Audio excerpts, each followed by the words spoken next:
नमस्ते, मी Snehal गरपणकर. SP9 मराठीमध्ये आपलं पुन्हा एकदा स्वागत. तर पाहुयात आजची विशेष बातमी. कोल्हापूर जिल्हा व शहर रेसलिंग असोसिएशन यांच्या मान्यतेने आशिया सुवर्ण पदक विजेते व उपमहाराष्ट्र केसरी पैलवान रवींद्र पाटील यांच्या वाढदिवसानिमित्त वरिष्ठ महाराष्ट्र केसरी कुस्ती स्पर्धेची निवड चाचणी तसेच 14 व 17 वर्षाखालील राज्यस्तरीय भव्य खुल्या कुस्ती स्पर्धेचे बक्षीस वितरण समारंभ उत्साहात पार पडला.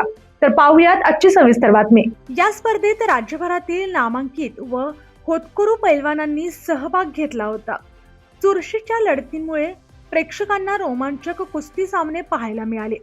विजेत्या व उपविजेत्या पैलवानांना मान्यवरांच्या हस्ते पारितोषिके प्रदान करण्यात आली. कार्यक्रमास मंत्री हसन मुश्रीफ, खासदार धनंजय महाडिक, डबल महाराष्ट्र केसरी चंद्रहार पाटील, केडीसीसी बँकेचे संचालक प्रताप उर्फ भैयासाहेब माने, बिद्री साखर कारखान्याचे संचालक भूषण पाटील, शिवाजी राणे, पंचायत समिती सदस्य डॉक्टर इंद्रजित पाटील, अमर पाटील, दत्तात्रय पाटील केनवडेकर, राजू पाटील, संतोष पाटील, राहुल पाटील यांच्यासह अन्य मान्यवर उपस्थित होते.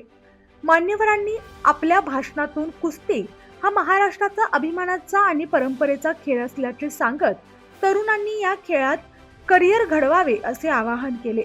आयोजन समितीने स्पर्धेचे उत्कृष्ट नियोजन केल्याबद्दल उपस्थितांनी कौतुक व्यक्त केले. यांनी अशाच बातम्यांसाठी पाहत रहा SP9 Marathi, your time, your news. धन्यवाद.